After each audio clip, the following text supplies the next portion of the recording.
Welcome back to my YouTube channel Kumar academy में आप सभी का स्वागत है। तो चलिए फ्रेंड्स, आज हम इस वीडियो में कराने वाले हैं इकोनॉमिक्स से जितने भी मोस्ट क्वेश्चन होंगे वो सभी क्वेश्चन यानी कि वन शॉट कराएंगे। जैसे कि चैप्टर फर्स्ट है लोकतंत्र में सत्ता की सरदारी, और ये आपका पॉलिटिकल से क्वेश्चन होगा। क्या होगा?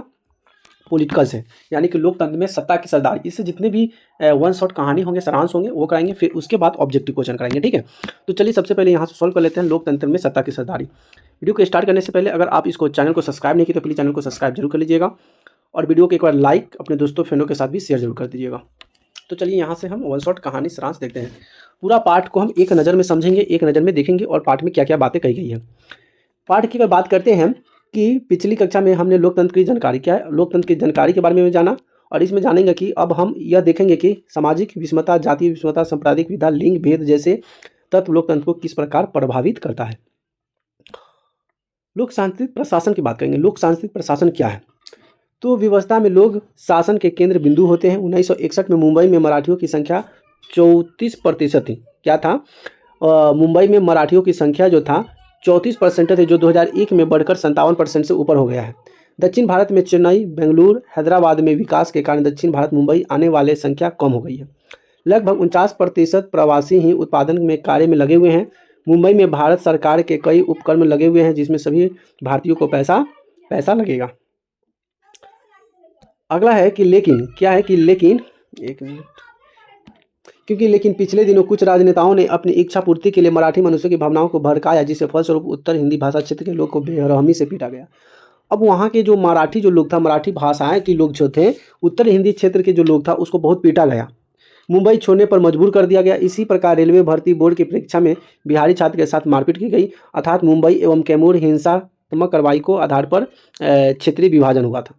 देखिए, अगर जब भी कोई देश में, कोई राज्य में अगर ऐसी घटना होती है तो बहुत सारे नुकसान होता है। मान लेते हैं कि मुंबई में अगर 30 साल से वहाँ पे रह रहा है तो भारत का ही निवासी है। भारत का निवासी का संविधान हमें पूरा आज़ादी देता है कि हम कहीं पे रह सकते हैं, जा सकते हैं, कोई दिक्कत नहीं है।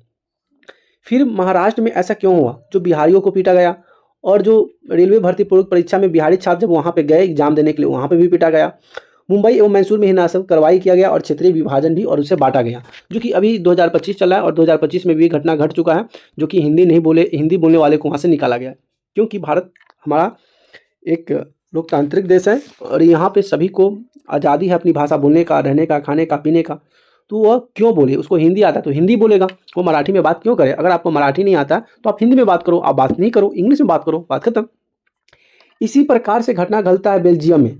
सामाजिक विभाजन का आधार नस्ल और जाति नहीं बल्कि भाषा विभाजन का आधारित है।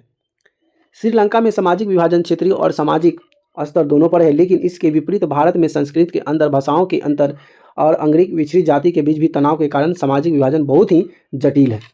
अब कोई भाषा के कारण कभी भारत अपना राज्य का बंटवारा हो जाता है, कभी धर्म के आधार पर हो जाता है, तो कभी लिंग भेदभाव के कारण हो जाता है। इसके कारण जो होता है समाज में अलगाव होते रहता है।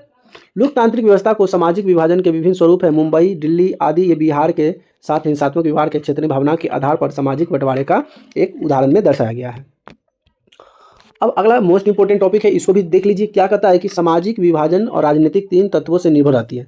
सामाजिक विभाजन जो है, समाज में जो विभाजन होता है, और राजनीतिक 3 तत्वों पर निर्भर करता है। ये राजनीति के 3 तत्व क्या क्या होते हैं? प्रत्येक मनुष्य में राष्ट्रीय चेतना के अलावा राष्ट्रीयता, स्थानीयता चेतना भी होती है। जब भी कोई एक चेतना या स्थानीय चेतना में होते हैं तब कोई भी चेतना बाकी चेतनाओं से उग्र होने लगती है। मान लेते हैं कि 10 आदमी का समूह है, उसमें 10 आदमी अच्छे हैं, अगर 1-2 बुरे हैं, तो अच्छे आदमी कोशिश करता है कि बुरे को सही बनाए, और जहाँ पे 20 बुरे हैं, अगर उसमें 2-3 अच्छे हैं तो वह सोचेगा कि ये अच्छा है, इसको हम बुरा बना दें। ऐसा होता है। समाज में असंतुलन पैदा हो जाता है, दोनों में बैलेंस नहीं बन पाता है। उदाहरण के लिए, जब तक बंगाल बंगालियों का है, तमिलनाडु तमिलनाडियों का है, महाराष्ट्र महाराष्ट्रियों का है, असम असमियों का है, गुजरात गुजरातियों का है, भावना का दमन नहीं होगा तब तक ये भारत की अखंडता, एकता और सामंजस्य खतरे में रहेगा। जब गुजराती लोग गुजराती को ही ज़्यादा बढ़ावा देंगे, मराठी लोग मराठियों को ही बढ़ावा देंगे, बंगाली लोग सिर्फ बंगालियों को बढ़ावा देंगे, तो फिर ये विकास होगा ही नहीं, एकता बनेगा नहीं, क्योंकि एक दूसरे में दुश्मनी हो जाएगा। क्योंकि एक राज्य दूसरे राज्य से कनेक्टेड होता है, एक राज्य दूसरे राज्य से सीमावर्ती क्षेत्र होते हैं, एक राज्य दूसरे राज्य से होकर जाता है। तो अगर समस्या बनी रहेगी, अगर ऐसी भावना रहेगी, तो हमें एकता नहीं होगा, अखंडता होगा, और ये खतरा बना रहेगा। इसलिए सबको खत्म करना है। बिहार वाला व्यक्ति यूपी में आएगा, यूपी वाला झारखंड में जाएगा, झारखंड वाला यूपी में आएगा, अगर ऐसी भावना है उसका सम्मान करेगा, बिहार के बच्चों को सम्मान दूसरा स्टेट करेगा, दूसरे स्टेट का सम्मान बिहार वाले करेंगे, तो ऐसी आपसी संबंध और रिश्ते भी मजबूत बनेंगे। अगर लोग अपने बहुस्तरीय पहचान का राष्ट्रीय पहचान का हिस्सा मान ले तो कोई समस्या नहीं होगी। यह वजह है कि हमारा देश अखंडता और एकता का प्रतीक है। तो कह रहा है कि लोगों को अपने बहुस्तरीय पहचान को राष्ट्रीय पहचान का हिस्सा मान ले, न कि राज्य स्तरीय का। हम लोग को ये मानना चाहिए कि हम लोग भारत का निवासी हैं, ये न कि बिहार का निवासी। हमें भारत का निवासी और भारत में अलग अलग समूह में रहते हैं, तो सबसे पहले रिस्पेक्ट होना चाहिए, भारत का होना चाहिए, हिंदुस्तान का होना चाहिए, तब जाकर हमारा कुछ भला हो सकता है। अगला है, कहता है कि किसी समुदाय या क्षेत्र के विशेष मांगों को राजनीतिक दलों में की तरफ से उठाना, संविधानों के दायरे में आने वाली दूसरे लेकिन वैसी मांग जो कि समुदाय को नुकसान न पहुंचाने वाले मांगों को मान लेना। अगर कोई समाज अगर मांग कर रहा है, उस समाज को मांगने से किसी का नुकसान नहीं हो रहा है, तो सरकार को चाहिए कि वो मांग पूरा कर दे। आसान होता है के हितों के अनुसार नुकसान पहुंच सकती है, समाज को तोड़ सकती है, और ऐसी काम नहीं करना चाहिए जिससे समाज में अराजकता फैले, समाज में हानियां हो। तो कोई भी समाज अगर ऐसे कदम उठा रहा है तो पहले देखो कि वो हित के लिए अच्छा है कि नहीं। अगर है तो भाई उस कदम उठाओ और उसको आगे बढ़ो। और ये अगला है, कहता है कि सरकार के इन पिछड़े दलितों के प्रति न्याय की मांग को सरकार शुरू से ही खारिज करती रही है। तो आज भारत बिखराव के कगार पर होता है। राजनीति में विभिन्न प्रकार के सामाजिक विभाजन ऐसे विभाजनों के बीच संतुलन पैदा करने का काम करती है। अतः कोई भी सामाजिक विभाजन हद से ज़्यादा उग्र नहीं हो पाता तथा लोकतंत्र को मजबूत करता है। तो अगर सरकार मजबूत है, सरकार अगर अच्छा है, तो कोई भी काम आसान हो जाता है और उसे कोई तोड़ भी नहीं सकता है। ठीक है, तो हमें ऐसी कदम उठाना चाहिए। अगला है कि सामाजिक विभाजन की अभिक्रिया में जाति की अवधारणा अति महत्वपूर्ण होती है। पेशेपुर आधारित सामुदायिक व्यवस्था जाति कहलाती है। ऐसी पहचान एक अलग समुदाय के रूप में होता है। समुदाय को हटने दूसरे समुदाय में विवाहित संबंध बनाने वाले परिवार को समुदाय से निष्कासित कर दिया जाता है। अब यहाँ से ये जो क्वेश्चन जो है ना, मोस्ट इंपॉर्टेंट क्वेश्चन है। ये गांव समाज में अक्सर होता है कि एक समुदाय अगर दूसरे समुदाय में अगर वो विवाह कर लेता है, दूसरे जात से वो विवाह कर लेता है, तो उसको क्या करता है, परिवार वाले उसे निष्कासित कर देते हैं, उसको घर में रहने नहीं देते, उसे अपने ज़मीन जायदाद परिवार से हटा देते हैं। जातिगत समुदाय का बहुत बड़ा वर्ग है, वर्ग व्यवस्था। इसमें एक जाति के लोग सामाजिक पायदान सबसे बड़े ऊपर होते हैं, तो किसी अन्य जाति समूह लोग क्रमशः रूप से नीचे होते हैं। और इसमें कुछ ऐसे ऐसे जाति बनाए गए हैं जिसमें जाति को बड़ा ऊंचा स्थान दिया गया है, तो उसी में कोई भी जाति को नीचे स्थान दिया गया है, जिसमें ब्राह्मण, क्षत्रिय, वैश्य तथा शूद्र क्रमानुसार व्यवस्था है। और ये जो ब्राह्मण बनाया गया, क्षत्रिय बनाया गया, वैश्य बनाया गया और ये शूद्र बनाया गया, ये एक जाति नहीं है, ये क्रमानुसार व्यवस्था है। ये व्यवस्था है काम करने का कि ये जिसको, ये कहने का मतलब ये है कि जिसको संस्कृत का ज्ञान हो, जिसको शास्त्र का ज्ञान हो, अस्त्र का ज्ञान हो, धर्म का ज्ञान हो, वो ब्राह्मण है, वो ज्ञान फैलाओ। क्षत्रिय एक समूह बनाया गया जो कि वह वीर कहलाया गया, वो कहा गया तुम लड़ने के लिए, उसे बनाया गया। वैसे बनाया गया जो व्यक्ति रोजगारी करे, ठीक है, रोजगार बना दिया गया कि भाई तुम ये व्यापार करो, जैसे कि कुम्हार तेल बेचने का, कुम्हार मिट्टी बनाने का कारोबार करो, उसी तरह से बढ़ई ये लकड़ी का काम करो, ठीक है, नाई, हजाम, ये सभी को एक जात नहीं बनाया गया, एक समूह बना दिया गया कि तुम लोग ये समूह में रहो और इस समूह में काम करो। अगर कोई भी व्यक्ति अगर उसको धर्म का ज्ञान है, उसे संस्कृत का ज्ञान है, अगर उसे सच में अच्छे से ज्ञान है, आध्यात्मिक ज्ञान है, तो वो ब्राह्मण कहला सकता है। ये जरूरी नहीं है कि उसको ब्राह्मण कुल में जन्म लेना पड़ेगा। ठीक, समझ में आ गया।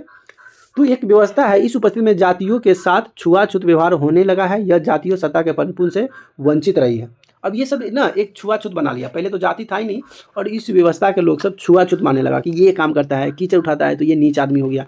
ऐसी भावना नहीं था, कोई भी उठा सकता है। उसे काम समूह बना दिया गया कि तुम लोग ये सब काम करो, लेकिन ये नहीं कहा गया था कि तुम ये काम करोगे तो तुम ये जात कहलाओगे, वो जात कहलाओगे, ऐसा बांटा गया था। लेकिन लोग सब अपना से इसको बना दिया। कह रहा है कि तो भारत में शासन का धर्मनिरपेक्ष मॉडल चुना गया है। धर्मनिरपेक्ष हमारे संविधान की बुनियादी है। लैंगिक असमानता, सामाजिक असमानता एक महत्वपूर्ण रूप से जो कि संरचना से हर क्षेत्र में दिखाई देता है। लड़के हो या लड़कियां के पालन पोषण के अंतर परिवार से शुरू से ही होता है।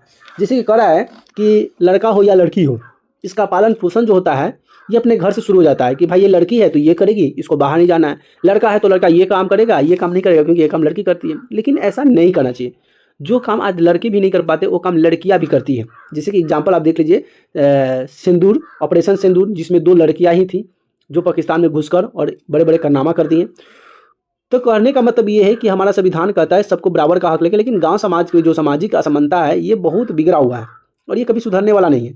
इसमें लड़के लड़कियों को पालन पर अंतर घर परिवार से शुरू होता है। महिलाओं को कार्य क्षेत्र घर के अंदर क्या है, लड़की को घर के अंदर तक ही सीमित रखा जाता है और सीमित कर दिया जाता है। महिलाओं में साक्षरता दर आज भी 54% है। देखिए पहले की आंकड़ा है कि 54% है, लेकिन अभी कुछ बढ़ा है। जबकि पुरुषों में 74% पुरुष में। अनेक हिस्सों में माँ बाप को सिर्फ लड़के की चाह होती है, लड़की की जन्म देते ही मार देते हैं। ऐसा होता है, पहले होता था, लेकिन अब इसमें थोड़ा सा बहुत सुधार हुआ है कि लड़की को भी देवी माना जाता है, लड़की को भी जन्म पर खुशियाँ मनाया जाता है। पहले था, लेकिन अब ये खुशी और बढ़ गया कि अब उसमें भेदभाव धीरे धीरे खत्म हुआ है। लेकिन आज भी लड़की को ज़्यादा बढ़ावा दिया जाता है और ज़्यादा उसको, क्योंकि लड़के बुढ़ापा का सहारा होता है और उसे, लेकिन आजकल ये कलयुग है, यहाँ पर भी कुछ चीज़ चेंज भी हो जाता है। आजकल लड़की भी लड़कों से कम नहीं है। तो बता रहा है कि लड़कियों को जन्म से मार दिया जाता है, प्रवृत्ति होती है। शिक्षा में लड़कियां के इसी पिछड़ेपन के कारण अभी ऊंचे तनख्वाह वाले, ऊंचे पद वाले पहुंचने वाली महिलाओं की संख्या बहुत ही कम है। लेकिन अभी जहां तक हो सके लड़की की संख्या कम है, लेकिन धीरे धीरे आने वाले समय में लड़कियों की संख्या और बढ़ेगी, शिक्षित होगी और बढ़ ही रही है। ठीक है, तो हमें गर्व करना चाहिए और हमें लड़का लड़की में कोई भेदभाव नहीं करना चाहिए, सबको अच्छा मानना चाहिए और सबको सम्मान व्यवहार करना चाहिए। तो फ्रेंड्स, यहाँ से जितने भी वन शॉट थे, मोस्ट इंपॉर्टेंट थे, टॉपिक थे, जो कि मैंने आपको यहाँ से करा दिया। तो हमारी वीडियो कैसी लगी प्लीज़ कमेंट करके जरूर बताइएगा।